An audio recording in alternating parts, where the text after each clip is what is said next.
This is CBC Vancouver News.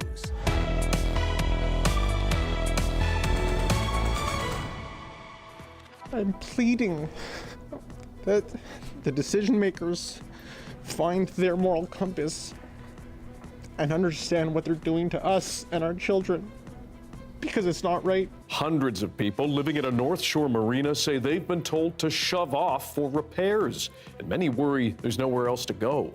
Plus.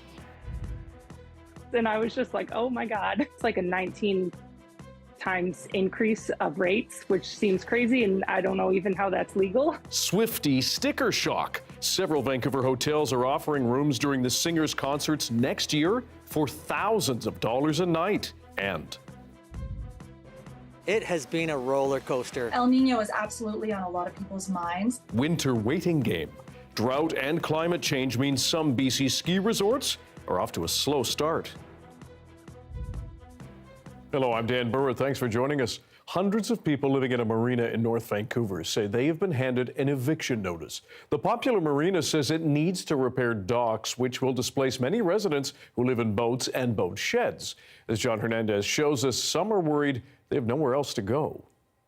I put in a double sink so I can wash and dry my dishes. Still a work in progress, Elizabeth McKinnon thought this new home would be her new beginning. My husband had passed away at just the beginning of the year, very suddenly, and what money I had left, I put in to buy this place. This roof is new. She bought this boat shed at Mosquito Creek Marina in North Vancouver. Here, dozens of residents have converted the floating structures into homes. I love being in the water, and I really wanted to be in a community like this one where people take care of one another. But on Wednesday, she was handed what amounts to an eviction notice. A letter sent to hundreds of residents said the marina docks reached their end of serviceable life and that they will need to permanently close the marina docks. The hundreds of people who live on boats and in boat sheds here have to leave by May 31st. McKinnon says she's still in shock. I've just realizing that with that notice, where do I move a $500,000 property? You can't move a float home anywhere, which means I'm going to walk away from this place with my 2 dogs and my bird and be left penniless on the street. The marina is run by the Squamish Nation's Nikkei Development Corporation, which is looking at redevelopment plans. While float homes along the perimeter will be allowed to stay, residents from across the marina are coming together to fight back. Some of us are talking to lawyers, we're exploring options for a class action lawsuit, but really we want an option where we get to stay and that we don't see the marina cleared out in order to bring in new docks. We want a phased approach. We are emailing the council and asking them to reconsider other options, and there are other options. I really truly believe that. This couple spent their life savings on a boat shed and raised their kids here. With nowhere to move it, they fear it will become worthless. I'm pleading that the decision makers find their moral compass and understand what they're doing to us and our children, because it's not right. In a statement, Nikkei said it will work with boat owners to explore viable options for their homes, while residents hold out hope they can turn the tide. John Hernandez, CBC News, North Vancouver. Premier David Eby has issued a roadmap of sorts to help local governments bring the province's housing laws to life. Very detailed guidance documents, if you're really level 5 on this stuff, released today. It's the fine print, but the fine print that enables the homes and will assist municipalities in acting quickly to implement these changes. Eby was speaking to business leaders at a BC Chamber of Commerce luncheon earlier today. He says economists forecast the province's housing plans could lead to about 250,000 new units over the next decade. The government passed a series of housing-related bills this fall, including restrictions on short-term rentals and boosting density in public transit areas. Striking hotel workers rallied outside the International Arrivals Terminal at YVR today, calling on Air Canada to respect their picket lines. We are here protesting to inform the public that Air Canada disrespects hospitality workers. They also disrespect their own guests by sending them across a picket line. And we're rallying here today because we want the public to boycott Air Canada. Workers say 5 other airlines, including WestJet, have withdrawn from their hotels, but they claim Air Canada continues to book rooms. Employees are demanding a wage increase to keep up with the rising costs of living. The two sides have not come to an agreement after more than 6 months of job action. CBC News reached out to Air Canada for a comment, but has not yet heard back. Waitlist fees at many daycares in BC are coming to an end. Starting in April, childcare providers that receive operating funds from the province will no longer be allowed to charge a fee for waitlists. The province says the change will reduce financial barriers for families and provide more equitable access to childcare. Access to affordable quality childcare is life-changing for families. It's good for the economy. It's good for communities. And we know many families are still struggling to find those spots. She says increasing spaces is an ongoing goal, especially as the Coalition of Childcare Advocates of BC reports about 75% of children in our province still do not have access to a licensed childcare space. 1 year from now, Taylor Swift will be performing down the street in downtown Vancouver. Several hotels are already advertising room rates 13 times above average for those concert dates. It has some fans and government critics questioning how extreme price gouging is allowed.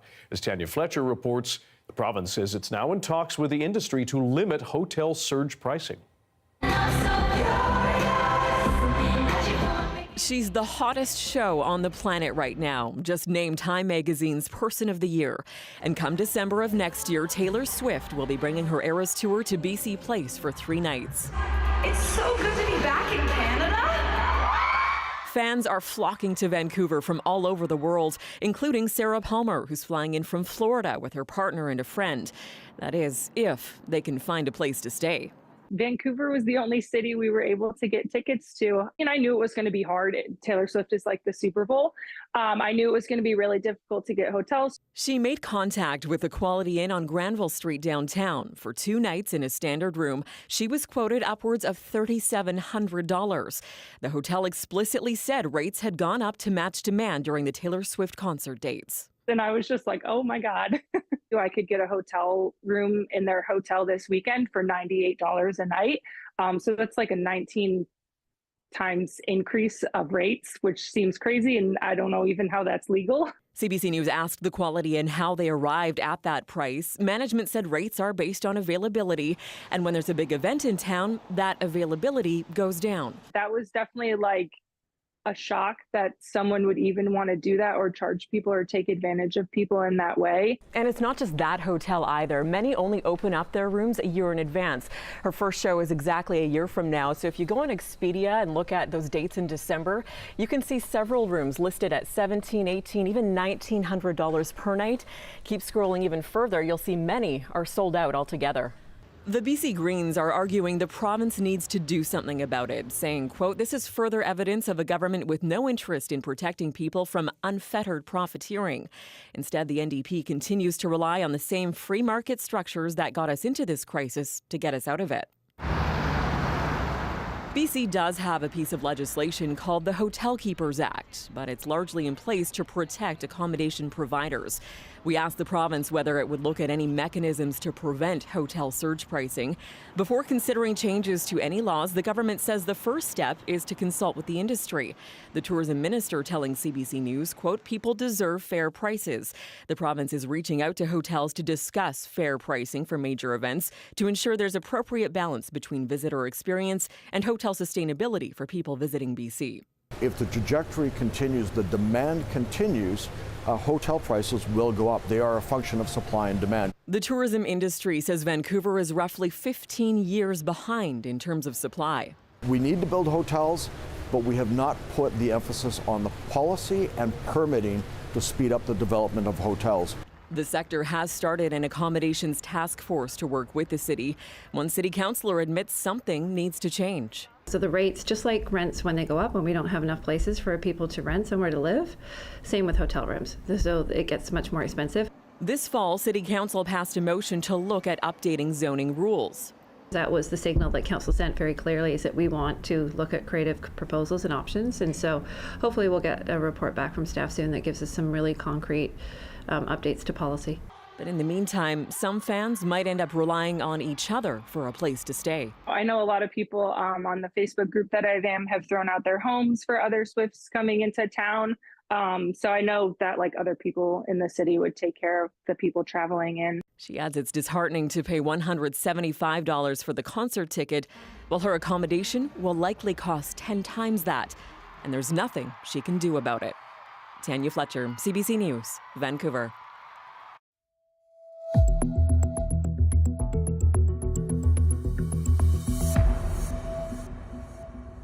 We have had some very rainy days here on the South Coast recently, but large swaths of our province are still dry under extreme drought. As Kate Partridge shows us, some people in Prince George are dealing with dry wells. Normally the water would be up to where it's discolored in the tank here. I would say there's maybe 3 feet of water in there. Joanne Daly has been living off well water at her rural home for the past decade, but 6 weeks ago her well ran dry. So we have been hauling water. We have about 6 jugs that we fill up at my daughter's house in the city. We go to families' houses for showers. I now have to go to the laundromat to do laundry. The region has seen drought conditions since late June. The Fraser River so dry, dog walkers in Prince George have been using the sandy riverbed as a park. Dave Mercer with the BC Groundwater Drilling Association says this year is a warning of things to come. It's definitely a trend that we've been observing. It's not a one-off sort of event. We're expecting that drought conditions and dropping water levels in aquifers will be something we need to be prepared for in the future, because it's just going to keep happening. The province says the central interior is in its second year of prolonged drought. Mercer has some advice for those living on well water. They are going to need to, in the near future, think about drilling the well deeper. Daly says she's thinking about it, but it's costly. In the meantime, she's canceling Christmas dinner at her house until she has water from the taps once again. Kate Partridge, CBC News, Prince George. Beyond wells, many of BC's ski hills are facing their slowest start in decades because of a lack of snow. Many fear the problem, worsening because of climate change, will last through the season, as El Nino years tend to see less snow, especially on coastal mountains. Georgie Smythe explains. BC's ski season has been a waiting game. We've got snow and everybody was anticipating rain, so this is perfect. Like, this is a good start to the season. It took a lot of work to cover this hill, scraping up the little snow that's fallen even from the parking lot. It has been a roller coaster to get the mountain open. We had 95 centimeters of snow last week and then 70 millimeters plus of rain on Monday. The team's been working for months to get us to this point. A thin snowpack has delayed resort openings from Whistler to Revelstoke. On the coast is always more challenging in an El Nino year, but interior mountains can be impacted as well, so as can the Rockies. So I think everybody's pretty worried. A summer drought extended into a warm, dry fall, so little rain that did fall failed to freeze as snow. Yeah, El Nino is absolutely on a lot of people's minds. This year, that weather pattern, which affects the Pacific jet stream, could also mean less snow, especially for lower elevation coastal mountains. We could be looking at a milder than normal winter season. Water scientists say it's still too early to predict if less precipitation will affect BC's water supply in the spring. For now, every snowflake counts. We all need snow, and we know it's coming. We just have to be patient. At Cypress in West Vancouver, 84 snow guns are working overtime. We'll all do everything we can to, make snow, to clear trails, to manage the experience, and ultimately, we're working with Mother Nature. So we're gonna work around what Mother Nature brings for us.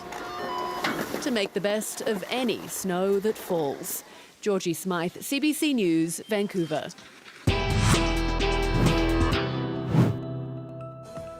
It is celebrated as a symbol of light and hope. After the break, members of BC's Jewish community marked the start of Hanukkah. Stay with us.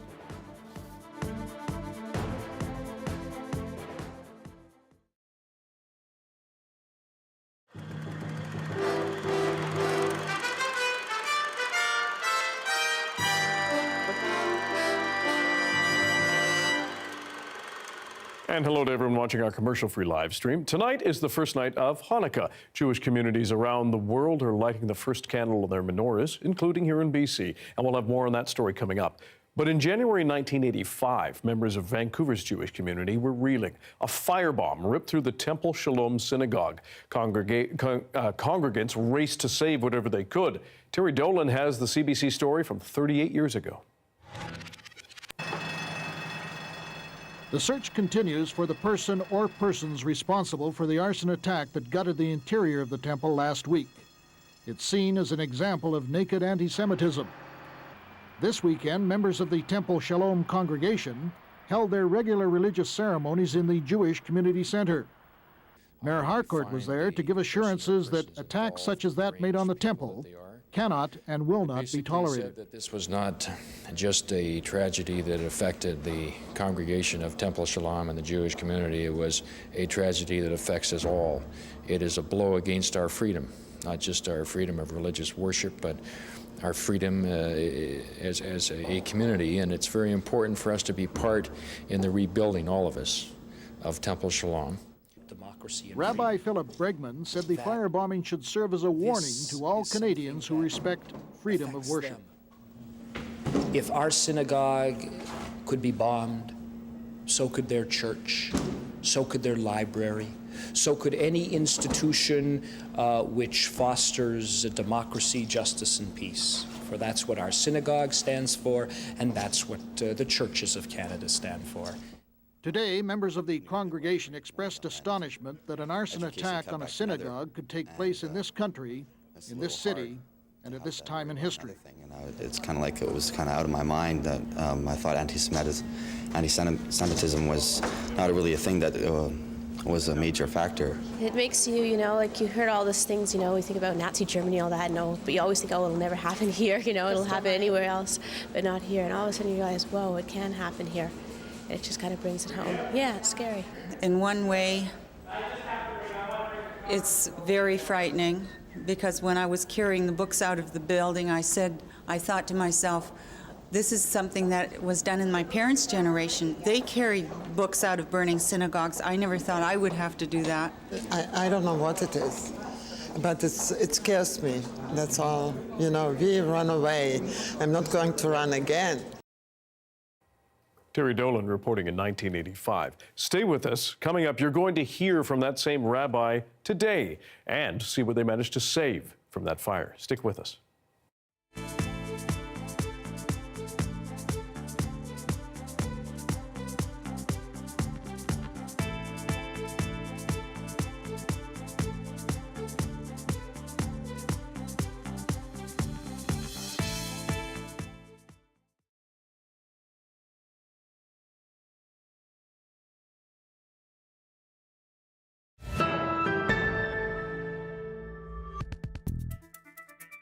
Members of BC's Jewish community and others gathered downtown tonight to light the first candle on the menorah to mark the start of Hanukkah. It also comes amid the war between Israel and Hamas. We're here to celebrate, and it does feel joyous, but we're also here to reflect and to work to bring light to a dark and a cold night. The world needs more light, it needs more hope. Several hundred people, including Premier David Eby and Vancouver Mayor Ken Sim, gathered outside the Vancouver Art Gallery tonight as the first candle was lit. The Jewish candelabra is an important symbol for those who practice the faith. It marks the message of light overcoming darkness. People also sang songs and spoke about standing against anti-Semitism. To mark the start of the Jewish holiday, we are remembering a dark moment in our province's history. In 1985, January, a firebomb ripped through the Temple Shalom synagogue on West 10th in Vancouver. Congregation members rushed to the building to save what they could. Much was destroyed, but some artifacts were rescued, including the menorah. Our Maurice Katz spoke with Rabbi Philip Bregman, who led the temple 38 years ago. And about 1:30, 2 o'clock in the morning, I got a phone call from the fire chief and said, Rabbi, your synagogue is fully engulfed, and we believe it's a bomb. You have any reason to believe anybody would be inside? I said, thank God, no. Rabbi Bregman vividly remembers that day, January 25th, 1985. As you might have heard, right next to that window was this Hanukkah menorah. Everything else is destroyed on that floor except that menorah.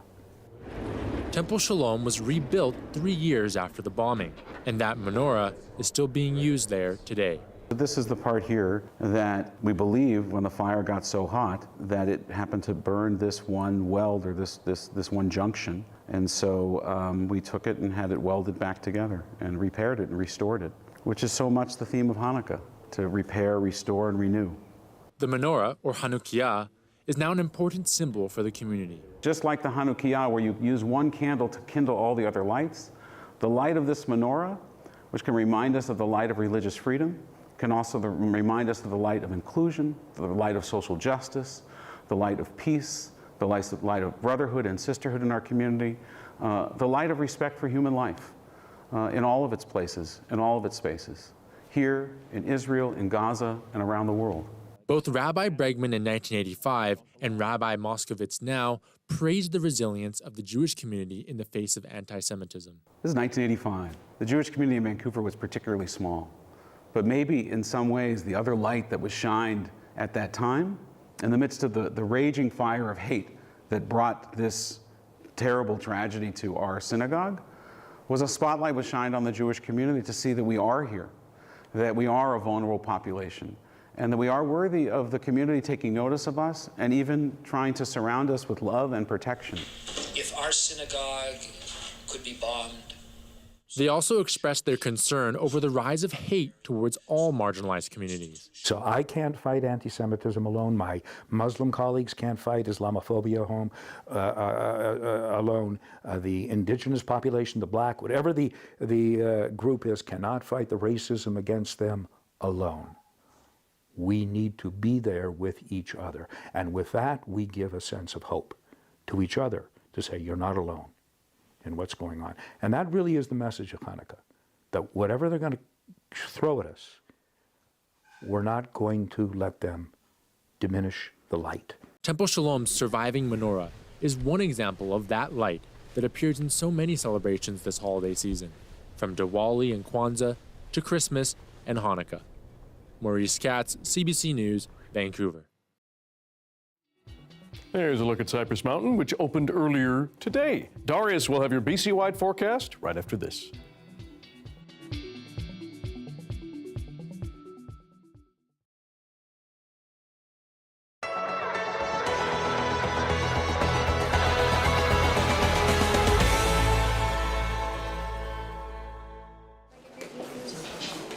It's kind of stressful because a lot of people have high expectations for you, but I also feel proud to have a title like that. It's really nice to have some recognition as well.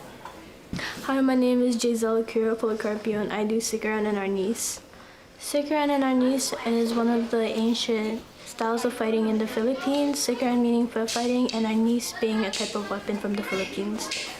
I am Kelly Legaspi, a 5th degree black belt, one of the instructors and administrator of Winnipeg Sikaran Arnis Academy. These two martial arts are quite ancient.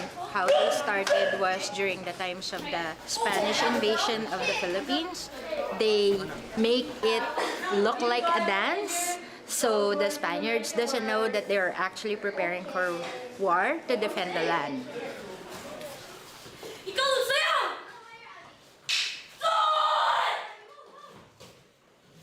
What I really love about Sikaran and Arnis is that it's unique and different from other styles like karate and wushu. It's a way to test your creativity as well as like teaching yourself and disciplining your body on different ways to move. My school, we are currently known as one of the best schools in Winnipeg because all of the Winnipeg delegates who went to Ireland already came home with titles, like world titles. I brought home the 12 and 13 girls bronze and silver medalists for creative weapons and team sparring. As a Filipino Canadian who has not been to the Philippines or cannot speak the language, learning the sport and doing it is the closest thing for me to be in touch with the motherland. Connecting to my culture is important to me because I find that in a lot of my friend groups or just a lot of people that I meet in general who are Filipino, they know lots about the heritage and culture, and I feel kind of excluded from that because I was not raised like how they were. They obviously know dishes and words that I obviously do not, but I can learn from being around the people at the gym. My next steps would to eventually learn all the forms that I need to. Definitely learn how to defend myself in many more ways.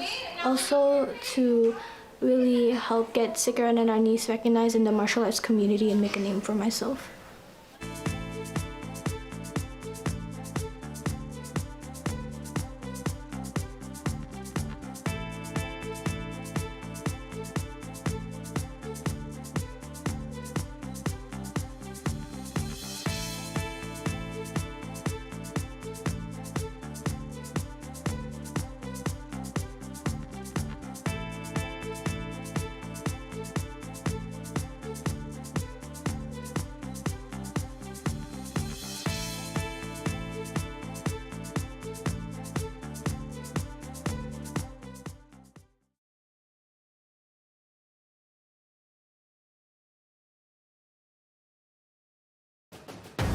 We're sharing really important information with the public, and I feel like this is exactly what our job is, especially as the public broadcaster, especially in morning radio. That's incredibly important. Hi, I'm Amy Bell, and here's what's in your CBC Vancouver inbox. For 37 years, British Columbians have been donating to food banks at CBC British Columbia's Food Bank Day, raising more than $18 million for food banks in BC. December 1st kicked off the annual charity drive and continues to the end of the month. We thank you for generously donating and supporting local communities in our province. Make the season kind and donate until December 31st at cbc.ca/foodbankday. The weather update is brought to you by Direct Buy Furnace. To cool and clean the air in your home, call Direct Buy Furnace. Installing Trane, the most reliable heating and cooling brand.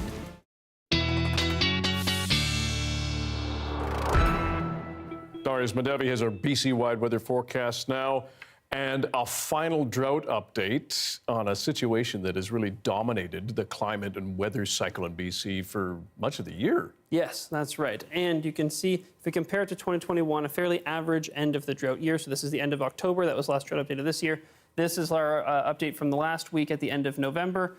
Much different situation, even though we'd expect to see it continue to lighten up the drought situation through November.